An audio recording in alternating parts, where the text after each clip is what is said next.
You're listening to a Frequency Podcast Network production. Hey, it's Jordan. It is Saturday, and that means it's time for us to take a little look into the pockets and bank accounts of someone else and use that to try to understand how our economy works, why it's so expensive these days, and what we can all do to find ways to afford the things that we thought we always would. Welcome once again to In This Economy, our newest show debuting here every Saturday, or of course, if you want them as soon as they're ready, in its own feed, released every Thursday morning. Enjoy. It's really shocking the amount that rental prices have increased in the last couple of months and years, to the point that what I pay now is a fraction of what the prices are in my area, and it's hard to fathom how I could possibly leave. This is Rachael. She's in her 30s and works as a PhD candidate and course instructor at the University of Toronto. Rachael reached out to us after she opened her mailbox one day. I received a sort of circular distributed mailer thing from my MP that was specifically talking about and addressing the housing crisis. And at the same time, nowhere on the pamphlet did it mention any protections for renters or anything around that. So I just found it a bit disappointing and shocking that in a housing crisis, we're barely talking about rent. This is especially concerning to Rachael. She's not saving up for a mortgage anytime soon, so renting is her only path. There's this disappointing social narrative that moving out of being a renter is the goal for everyone. And there's a lot of people for whom that's just A, never going to be an option, and B, not even what they're looking for. And myself, for example, I am in academia, which means that like where I live can be really variable. And so I will be having to find new places to rent or new places to live. And so it's not as though the current rent controls that exist in Ontario will actually benefit me, because I will be changing residences from time to time. And while Rachael's current apartment is relatively affordable, it's just not where she sees herself long term. I currently pay, I think, honestly, around half of what is the average rent price in Toronto right now, and for a one bedroom. And if I try to move, my rent will double, if not more. There's a new building built in my area, and looking at the rents there, they are $4,200 for a 2-bedroom in my area. And I just was like, that's just like wild to me. Like most provinces and territories, Ontario doesn't have policies that keep rent from skyrocketing in between tenants. The way that the rent control is structured here means that I really cannot leave. Like, I won't be able to find somewhere else that I can afford. And, you know, they can't obviously increase my rent more than the legal amount, but I do know that people have challenges with landlords making things difficult for them, or, you know, I live in a unit in a house. And so things like the unit being sold, or, you know, if I talk about too many of the issues that need changing, I get worried that they could say we need to renovate the unit entirely, and then I could be pushed out. So here is what Rachael wants to know. What policy options are available to keep rental prices in an area within a reasonable range so that I could move if I needed to or chose to. I'd also like to know why politicians don't seem to care about renters being renters in the long term. Because of this, scouring places like Kijiji and Padmapper, or waiting for a friend to move out of their affordable rental, is what a lot of Canadians in Rachael's situation have resorted to. And I will just say, since it's becoming a bit of a muddy term, when I refer to housing as affordable, I am talking about situations where less than 30% of the pre-tax household income is spent on shelter costs. That's the actual definition. Today, as some of you are very painfully aware, many Canadian homes don't meet that affordability standard. And that is despite a spike in people renting instead of owning across the country. In 2022, Statistics Canada reported that over the past 11 years, the number of households who rent has grown twice as fast as the number who own. On top of that, the number of roommate households in Canada increased by more than 50% in that same period. So, given the spike in renting and rental costs, where is the spike in rental policy and protections? And while we wait for politicians to act, is there anything tenants like Rachael can do to slow the affordability crisis down?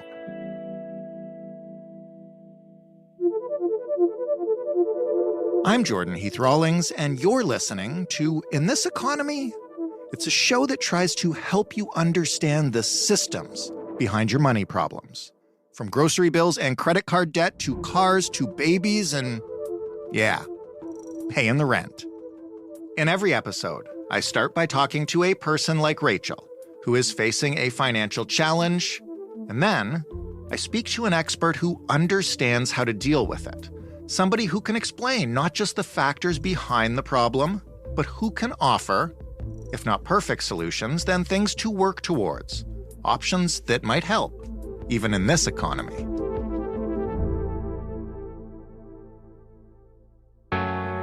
Many Canadians who are currently renting their homes plan to do so indefinitely.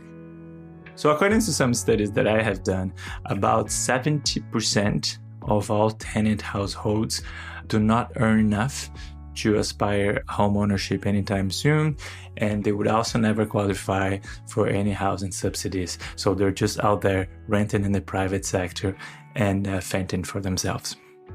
Ricardo Tranjan is a political economist and a senior researcher with the Canadian Centre for Policy Alternatives. He's also the author of a fascinating book called The Tenant Class. Overall, 1/3 of households in Canada are renter households. That number has remained quite stable over the past 30 to 50 years. There's a higher concentration of tenant households in large urban centers. So when you're talking about Toronto and Montreal and Vancouver, you usually get closer to a 50-50 split. And that 30% applies more to the nation as a whole. I wonder why renting's not becoming more popular overall, especially since we've seen the ability to purchase homes drop so rapidly. Well, that trend is somewhat recent. So it might be that over the next couple of years, we see a more significant change in the trend. It is possible that over the next couple of years, the share of total households that are renter households increase. Overall in Canada, we tend to focus a lot on home ownership. That is what the middle class aspire, because that is the type of tenure that is more directly associated with housing security. So people feel more secure if they own. They feel like they can, make plans and be part of their community and sign up their kids to a particular school, and they will be able to stay there in that place for a long time if they own, as opposed to renting where things might happen. They might get kicked out. They might be asked to move. And so there is a huge emphasis among Canadian middle-class families to try and access home ownership, which is not the way it is in every country, but that's how we are over here. As the prices of home ownership have gone through the roof, how have rental prices in general, and maybe let's focus on the large Canadian cities. That's not only where our listener is calling from, but where, as you mentioned earlier, the majority of renters are. Yes, rents are also skyrocketing in the large urban centers that we always talk about, namely Vancouver and Toronto. Also, other large cities that used to be considered more affordable, like Montreal and Ottawa and Halifax. In those cities, rents are also going up by quite a lot recently. And when you look at the data, even in smaller places, in Quebec, for example, that used to be quite affordable, that affordability is trending downwards in the past couple of years. And so I give you some numbers and to provide some examples as well about the difference between rents in occupied units and rents in vacant units. And that's the thing that sometimes creates a bit confusion. So if you look at Vancouver right now, the average rent for a 2-bedroom unit is around $1,800. right? But that's for tenants who have been in the same unit for some time. If you're looking for a new unit, the prices they're going for is more like 2,300, right? And that's the sort of difference that we always see. And that's why sometimes people don't understand, or they think they're in a really cheap unit. But because in provinces where there are rent controls, your rents go up by only a certain amount every year. That's controlled. It usually keeps with inflation, but usually there's no rent controls for vacant units. So when you leave that unit and you try to find something else, you're like, oh my God, that's a lot more than I'm paying. And it's kind of because of that. So in Toronto right now, for the average for an occupied 2-bedroom is 1,600, but if you try to look for another one, it's 2,100, right? And these are averages, of course. You can find places that are way, way more expensive. It's depending where you look. And in large cities, there's various neighborhoods and a lot of discrepancy between neighborhoods close to downtown and farther away. You mentioned we have a huge focus on home ownership. I want to know where that comes from and why, when we consistently hear all levels of government talk about a housing crisis in this country, the answers that we hear most of them propose all seem to be addressed to helping more Canadians afford to buy a home. Where's the love for people who are trying to rent? That's accurate. A lot of our policies are geared towards providing folks for more access to home ownership, especially when election come.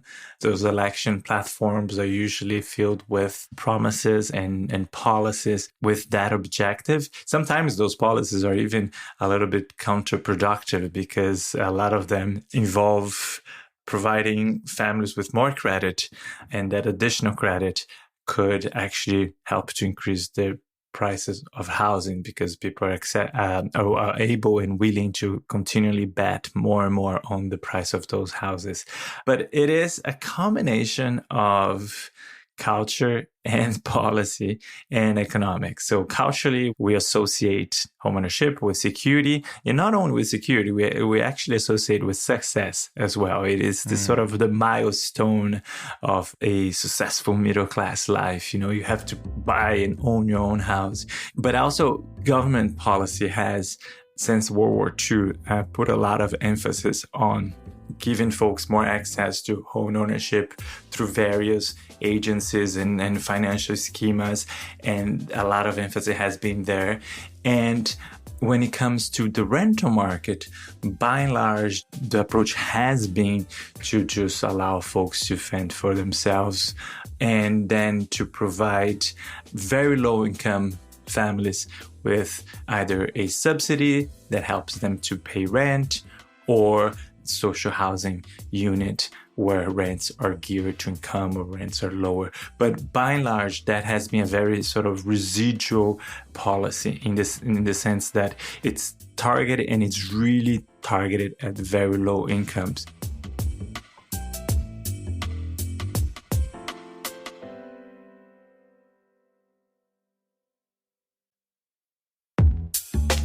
When we talk about what legislation is targeted towards helping renters, I think we almost all go to rent control or rent regulations. Maybe as we get into this, can you explain what those are and how they work? And maybe more importantly, as you sort of mentioned with your earlier example of Vancouver, why they don't always work? Yes, rent controls are policies that are put in place to limit how much rents can go up year over year.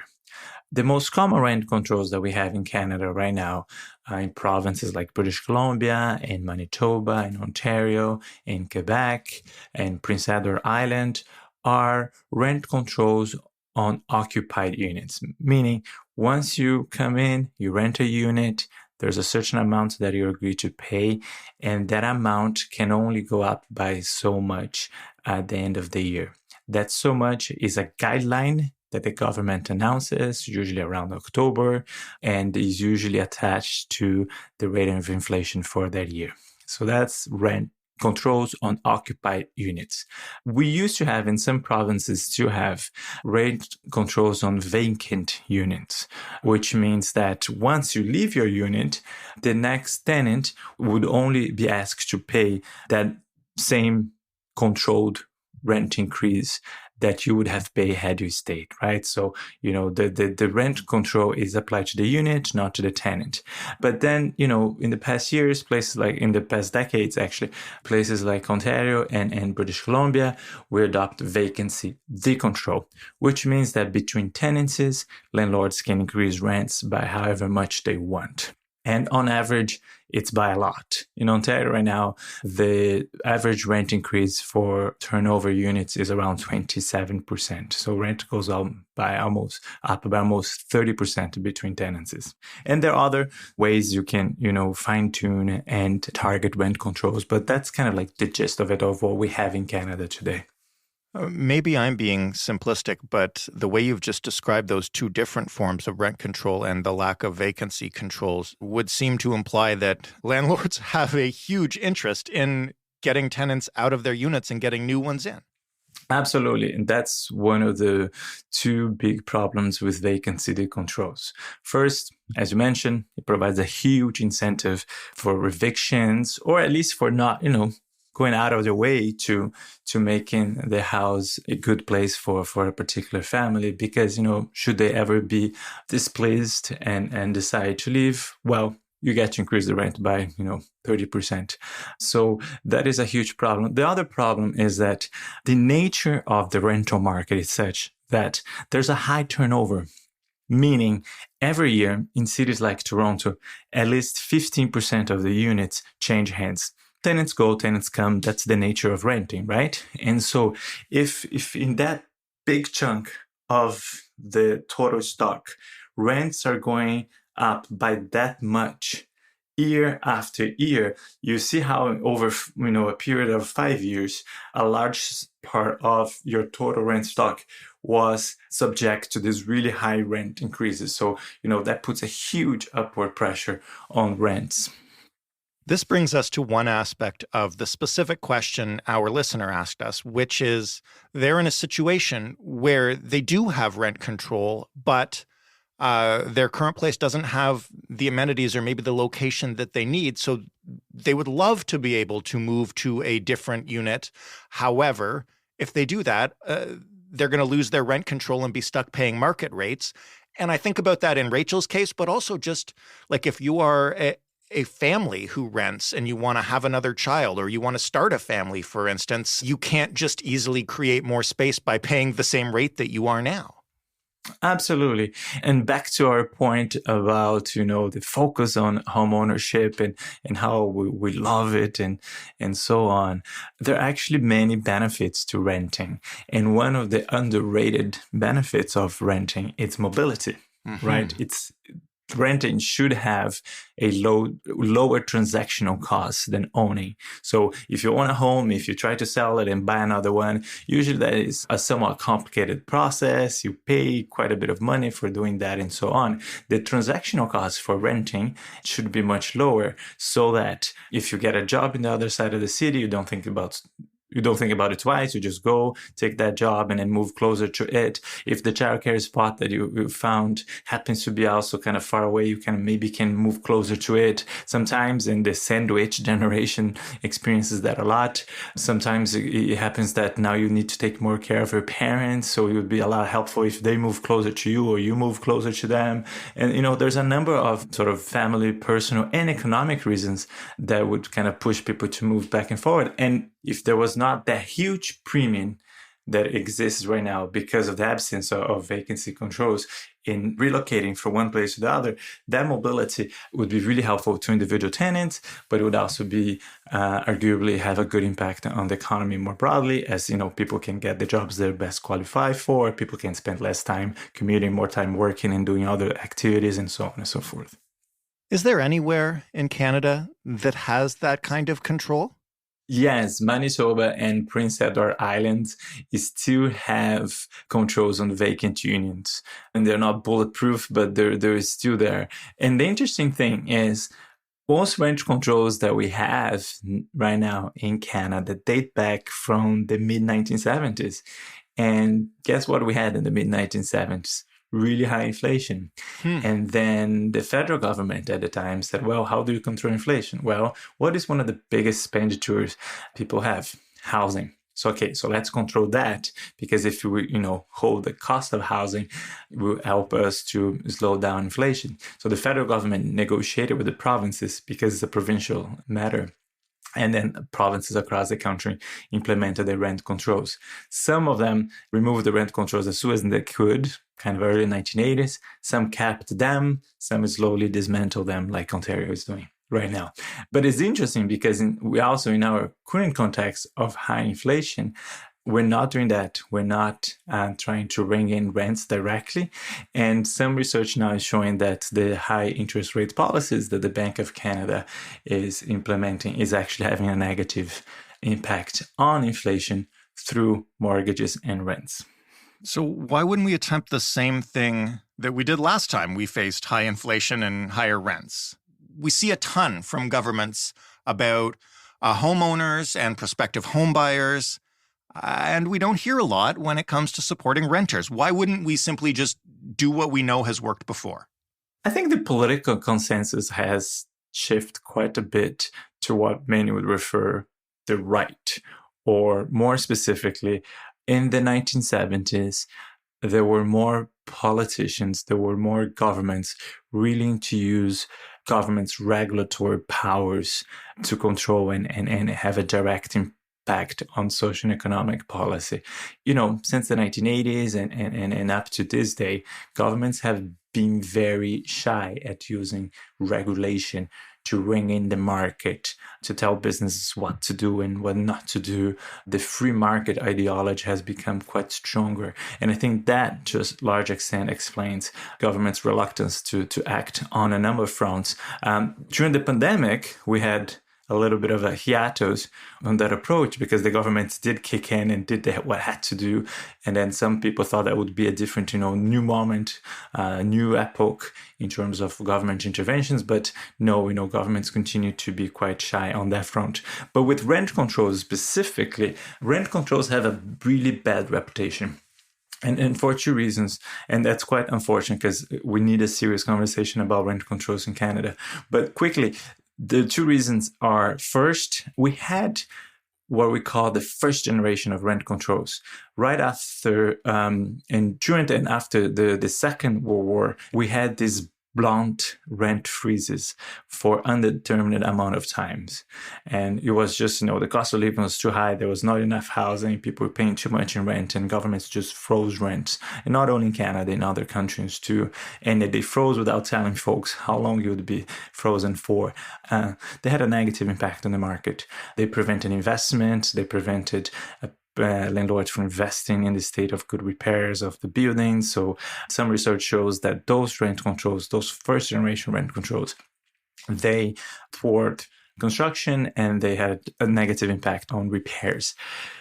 Problem is, the real estate industry to this day use those studies to argue against rent controls in a self-serving sort of way, because no industry likes to have price controls that prevents them from raising prices, for increasing their margins of profit. So whenever talk about rent controls, they say, "Oh, it's bad, we will stop construction." And if you ever push it back and ask for any sort of proof of that, they will come out with some 1955 study and throw it at you. And also because the new classic economics that today kind of supports a lot of the public policy choices that we make.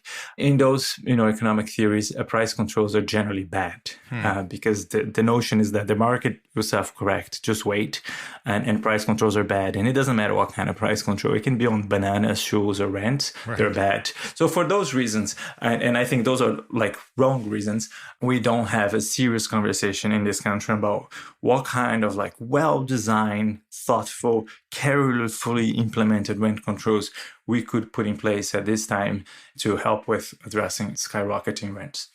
Since it doesn't look like that thoughtful, serious conversation will happen and lead to new policy, at least not at the moment, what should renters do? What options do they have? What would you recommend to somebody either like Rachael, who is stuck in an apartment that doesn't work for them but can't move because they'll lose their rent control, or somebody who's looking at, new leases and is floored by the price? Yes, my book talks about what renters have always done and what they are presently doing in these types of situations, which is to organize and to fight back politically. So Canada actually has a really rich history of tenant organizing. Since before the Confederation, tenants have formed tenant unions, tenant association, tenant movements, and they have come together and they have, taken the political fight that is required to change some of those things.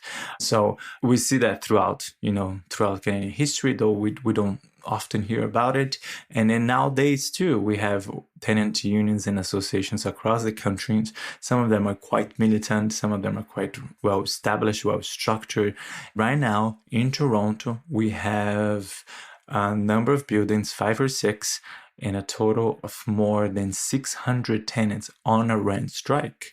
And that is the outcome of that organizing and that work, where tenants will take matters on their own hands and push back against the landlords that are, either pushing rents by too much, increasing rents by too much, or not completing renovations, or, trying to evict folks, and so on and so forth. How does a rent strike work, and why is it effective? Rent strike is in a number of ways very similar to a labor strike. Workers go on a strike as a strategy to stop the revenue flows, to stop production, and that catches the attention of bosses. And then the bosses come to the table and then are more willing to negotiate better conditions. Tenants do the same. They withhold rent, so they cut the revenue flows to the landlords in an attempt to call their attention, so they also will sit at the table and negotiate with tenants. The biggest difference is that with labor, in unionized working places, workers have the right to collective bargaining. So there's a very clearly regulated process of how the negotiations happen, what's the rights and obligations of both sides. And in most cases, we get to a resolution of the problem before you go on a strike. It really becomes the last resort. With the rental market, tenants have the right to form unions and associations, but they do not have the right to collective bargaining, which means that the landlord gets to ignore them. And that's what's happening. In all of the buildings that are on rent strike right now, tenants reach out to the landlords a number of times and said, please come to the table, let's negotiate this. In one of the strikes in New York Southwest, even Mayor Olivia Chow got involved and asked the landlord to come to the table. She would be there. She would help to negotiate a better deal for everyone, but they refused to come because they are not obliged to. So those are the similarities, but there's also this very important difference. The last thing I'll ask you now then is for practical advice on how to, I'm not necessarily saying how to go on and start a rent strike, but I find like it can be very difficult in a big building. People don't know their neighbors. Renting is, again, as you mentioned, kind of seen as transient. So maybe people don't get to know each other the way they would if they were, neighbors on the street who all assumed they would be here for decades. How can tenants go about organizing and maybe perhaps eventually getting landlords to the table with a strike? My practical advice here is to reach out to an existing tenant union, even if it's not in your neighborhood, even if it's not in your city or your province. As part of my research, I spent a lot of time with tenant organizers in the existing unions. And I know that they always make time for talking to folks in other parts of the city or the country who are trying to organize, who are trying to form their own unions, and they're always very willing to share their experiences. Actually, the York Southwestern Union is presently doing a series of weekly talks where they invite anyone to connect from any part of the country and to hear about their experience, and not only about the particular strike that they're on right now and how they came about and how they're making that happen, but also about all the 7, 8 years of organizing, of smaller collective actions that sort of led them to this point where they can pull such a thing off. So my advice is go online, look for a tenant union anywhere, reach out to them, and I'm sure that you will find that solidarity among tenants is quite strong at this time. Organizing, when we look at the policies that came about throughout Canadian history, the policies and the protections that were put in place, a lot of them were the indirect result of pressure from below. Never mind, the individual victories on the ground that make a big difference for tenant and tenant families. Ricardo, thank you so much for this. It's tough that the only advice that we can really give to renters right now is to organize and fight back, but it's never a bad thing. Thanks again. Thank you.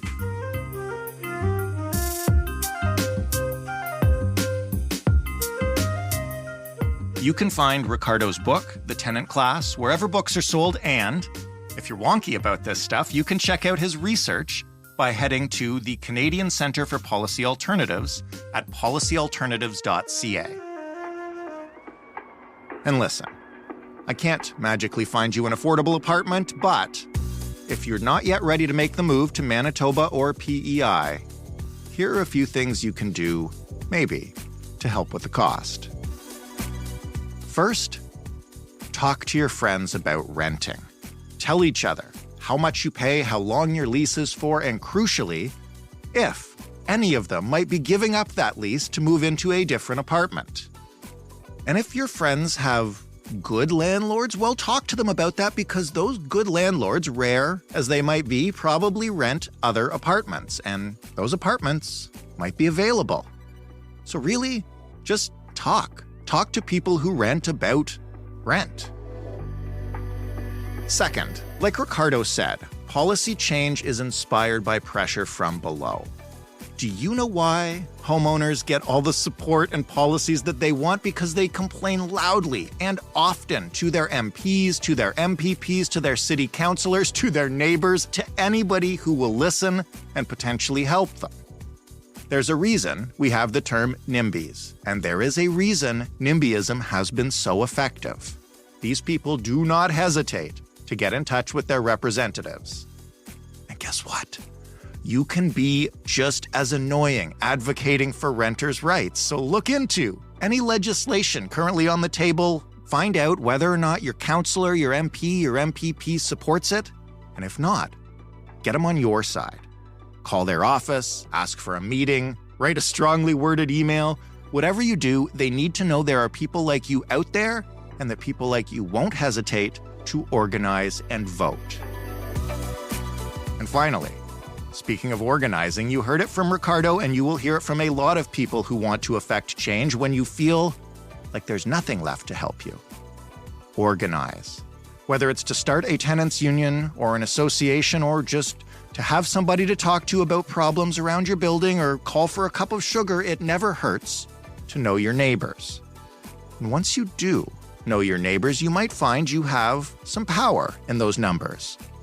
If you're looking to organize and get something started, you should shoot a message to other local groups who have similar interests. That could be rental rights advocate groups. It could just be the tenants association at the building down the street.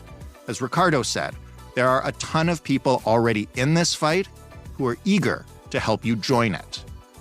I know it sounds intimidating. I know it might even sound corny to say that your voice can change the world, but if you don't speak up for yourself, nobody's lining up to speak for you.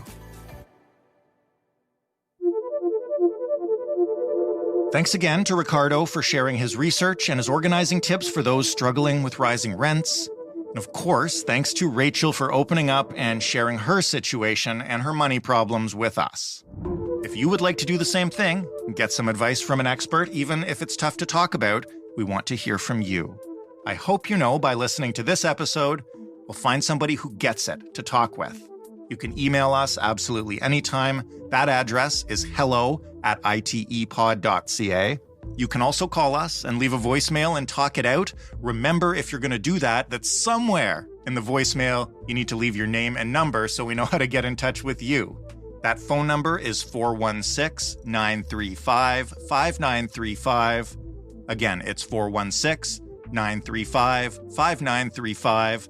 We don't actually need your real name, but we do need your real situation and your real numbers.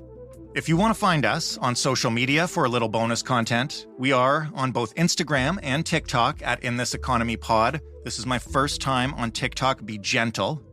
If you want more of this show, or if you'd like to share this show with somebody you think could use it, we would be extremely appreciative of that. And if you listen to podcasts at all, you know how to do it. It's by liking, by rating, by leaving a review, by subscribing, by following, by doing whatever your favorite podcast app lets you do to get the word out. I am your host and your executive producer, Jordan Heath Rawlings. This episode was written and produced by Ali Graham. The sound design was done by Robin Edgar. Stephanie Phillips is our showrunner. Mary Jubrin is our digital editor. And Diana Kay is our manager of business development. Together, that's the Frequency Podcast Network. Thanks once again for listening. We'll talk to you next week on In This Economy.